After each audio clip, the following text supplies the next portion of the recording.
Hello, everyone, and welcome to another edition of the Excalibur Roundtable Tech Talk. I am Mike Fuson. This is part of our extended Tech Talk series with our friends from ConnectNow. I'm joined by Ash Carr from ConnectNow. Ash, as always, it's great to have you with us. Hi, Mike. Thanks for having me. It's great to be here. Fantastic. Now, we've been exploring the various features of ConnectNow in this extended Tech Talk series, and today we want to talk a little bit about chat conferencing. hmm And as you explained in a previous episode, you know, the design that you used, or really kind of the process that this is mirrored after, is the process that we would have if we were dealing with a telephone. So we have the hmm ability to transfer chats, which we talked about in a previous episode, and now we're talking about actually chat conferencing.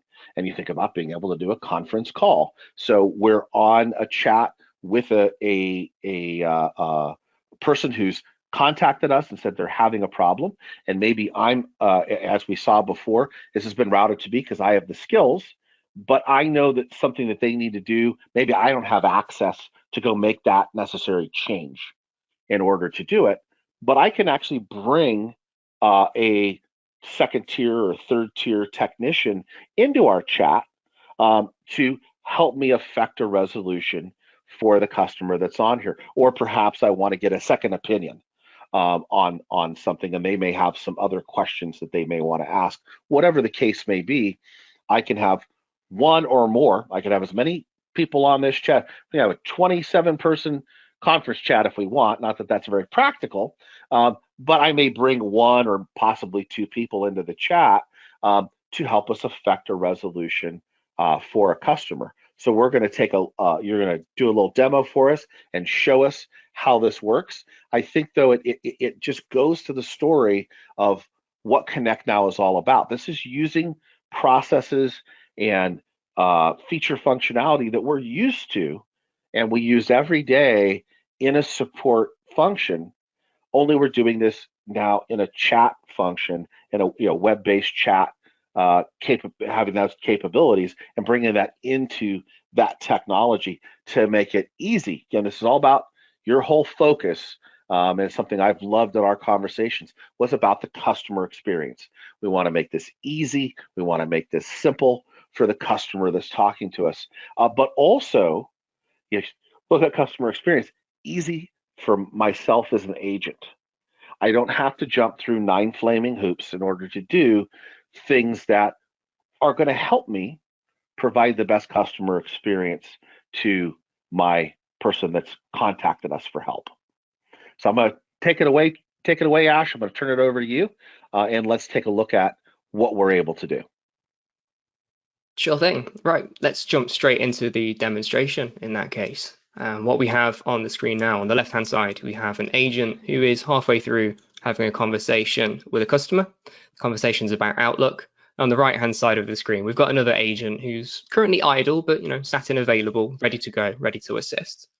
And this agent has decided that they need some extra assistance. They want a second opinion on this problem. But as you sort of alluded to, there's various other use cases here. So we've got the ability to pull in people from separate teams, second, third level, potentially get an issue that, realistically would have been logged as an incident, sent to a second level queue, probably a 2-day delay or something like that. Potentially that could be fixed right here and right now.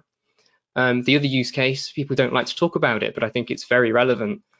Complaints do happen, and we need an easy way to handle those. Arguably, they are extremely important. In several places I've worked, there's a dedicated complaints team that actually handle these particularly delicate issues.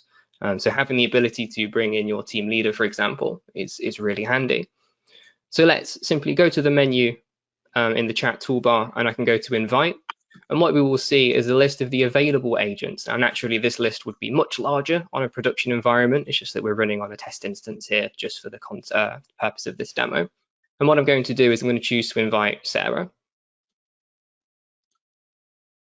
And if Sarah wasn't available, I wouldn't have been able to pick Sarah from that list. And in just a couple of seconds, once the message makes its way through the systems, we'll see a conference invitation kick up in Sarah's screen. I can click yes. If I ignore that, the invite is automatically declined, and the chat would receive a message to say so, just to make sure everybody's informed.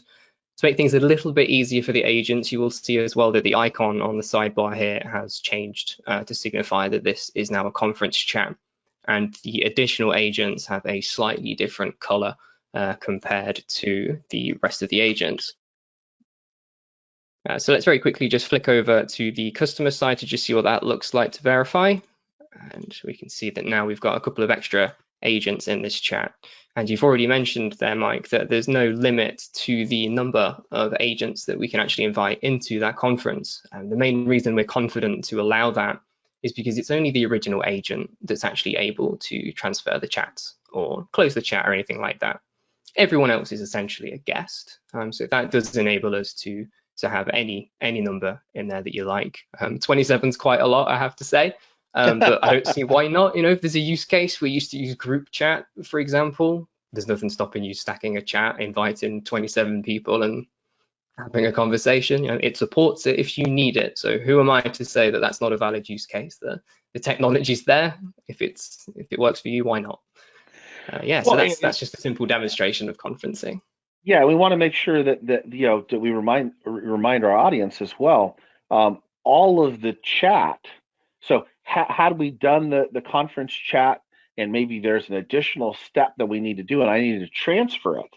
When I transfer it, the person I'm transferring it to is going to see, hey, we had a conference chat, and Sarah jumped in, and here's what's been done, so they can get very quickly up to speed. No repeating what happened, no having to type like a crazy person to fill someone in. They can get filled in, and all of this is all being written back to our IT service management system. It gives us the ability to have this whole history of what went on in chat and how we affected the resolution from an audit and control perspective. So we're really just taking chat out, and chat is here as an omni-channel approach. It's no different than them picking up the phone or using our customer portal or using any number of other mechanisms that may be available to our customers to communicate with us as a service desk.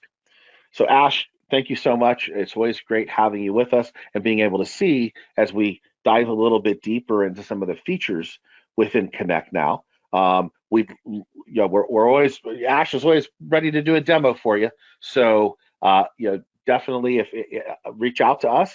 We'd love to show you more about ConnectNow and the significant impact that it can have on your organization's operations. Ash, we'll see you again soon as we dive into some additional topics. Thanks for joining us today. Cheers, Mike. Take care.